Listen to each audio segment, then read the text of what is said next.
Joining us today is Scott Glaser, the executive producer and director of the Union Home Mortgage Gasparilla Bowl.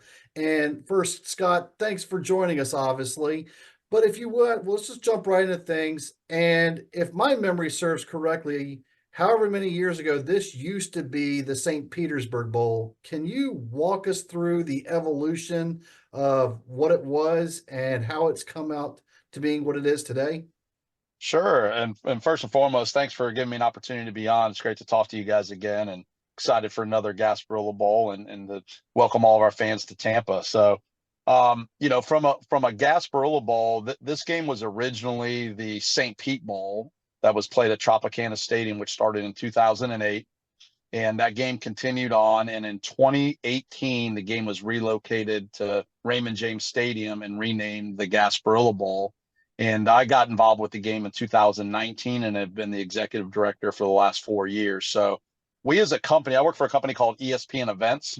Not everybody always knows that, but we own and operate 35 events across the country, and 17 of them happen to be bowl games. So as a company, because we own them and operate them, that gives us a little bit of flexibility on transitioning, from one city to another, if it makes sense. And I think at the time I wasn't involved, but it just made a lot of sense of taking a football game and putting it in a football stadium. And so that's where we are today at Raymond James Stadium. Tampa, in my opinion, is a destination town. Uh, so when I think of bowl games, I think of a two-part: is yes, the matchup, but then also all the other stuff that goes into this, the behind the scenes stuff that maybe the average fan knows about, maybe the average fan doesn't know about. And then the Gasparilla Bowl obviously is the whole Pirate Festival fun celebration as well. Can you just talk about the behind the scenes stuff, the community involvement, the fan experiences, all that kind of prep that leads up to the fun part that is the bowl week? Sure, you hit it on the head in terms of Tampa and being a destination. And, over the last, 5+ years, just as a community, it's really grown. So if any of the fans that are coming to town haven't been here, you'll definitely be pleasantly surprised, especially when you get to that downtown area, the River Walk, and some of the growth that we've seen in our community. But it's more than a game, right? Certainly it's about the student athlete experience on the field, giving them one more time to play a game. Some underclassmen get an opportunity to showcase their skills for the next year.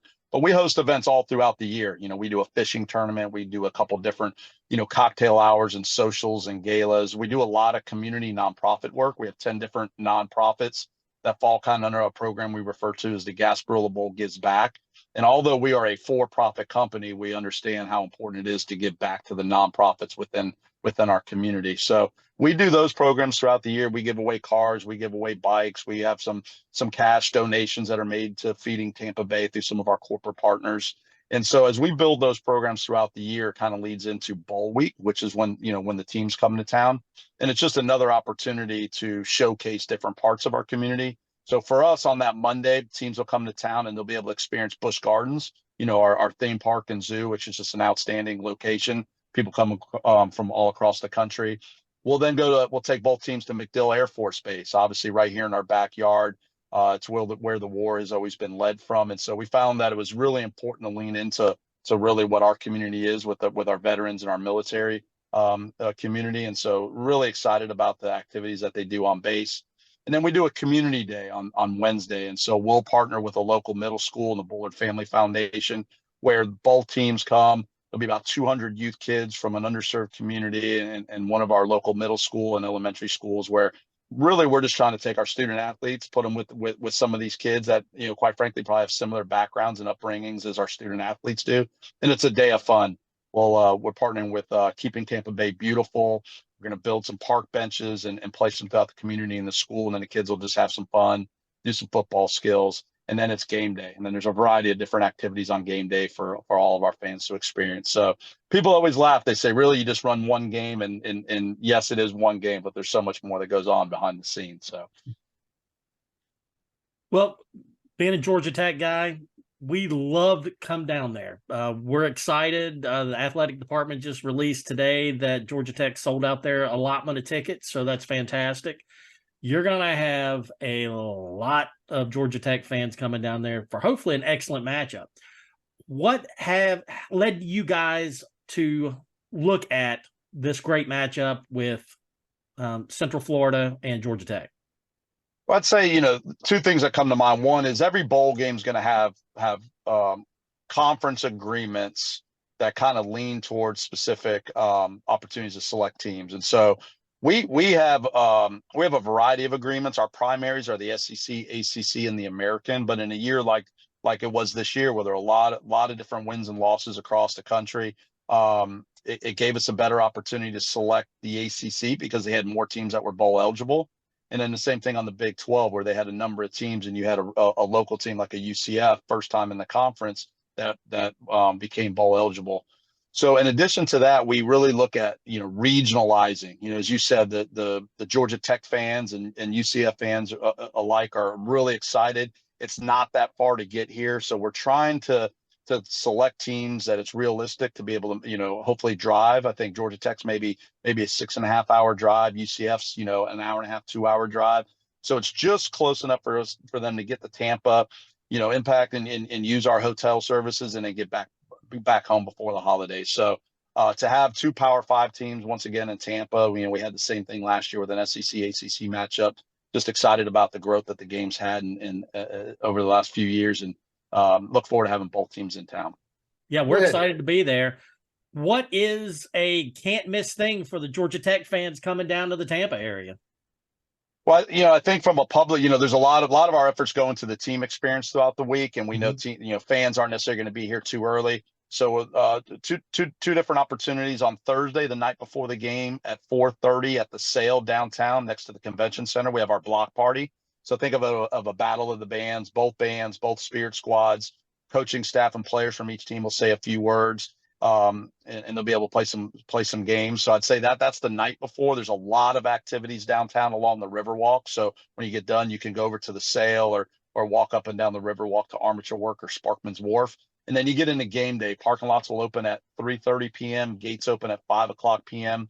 But on the south side of the stadium, we have a fan invasion area. So we'll have a lot of our pirate floats, throwing beads, leaning into our local Tampa culture. There's some games for the kids. There'll be music out there. And again, just that traditional pregame tailgate area, again, on the south side of the stadium before we kick off at 6:30 on ESPN. Sounds great. So all of this put together, do you have projections of what type of economic impact you give the city of Tampa Bay with this? I don't. We're asked that question from time to time, and Visit Tampa Bay would probably be the best source. There's some economic development groups that have those specific numbers. But we do. We not only do our teams and our bands stay at our local hotels, we make sure that we provide opportunities for the traveling fans to use those properties too. But we know that one more event Tampa, they refer to it as Team Tampa Bay. We're hosting the NCAA volleyball Final Four this week. There's golf tournaments. You got the Bucks here. You have the ReliaQuest Bowl here. You have the Gasparilla Bowl here.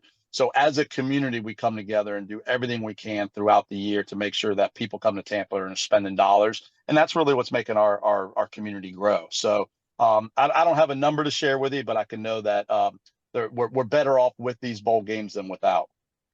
We're not going to put you on the spot and ask you for a prediction or a winner, because we already know what type of answer you're going to give us on that.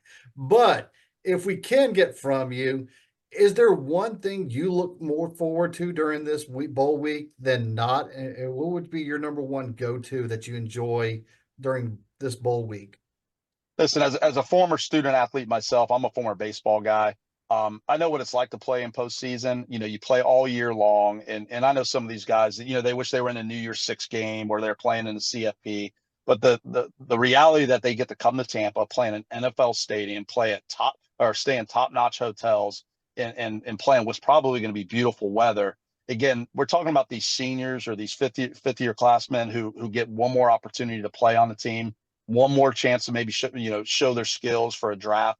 Then you got the underclassmen who maybe didn't get as much playing time throughout the year, and they get a chance to get on the field, maybe show coach what they're all about and earn a winning spot for the following year. So just the fact that our game impacts our community, but also gives our student athletes one more time to be a team, and that word team is going to carry with them the rest of their life. That makes me happy. I know how much sport impacted my life, and I feel blessed to play a very, very small role in being able to do the same for our teams year in and year out. The Union Home Mortgage Gasparilla Bowl is coming up at 6:30 Eastern time on ESPN on, I believe it's the December 22nd. Scott Glaser is the executive director there. You can follow on Twitter at Gasparilla Bowl, or I guess it's called X now. I apologize. Still a year later, I'm still calling it the wrong thing. So Scott, we really appreciate your time. Great information, and I hope everybody enjoys what's going to look to be a fun, high-scoring bowl game. No, I appreciate the opportunity for everybody traveling down. Be safe, and happy holidays to everyone. Thank you, Scott. Happy holidays to you too.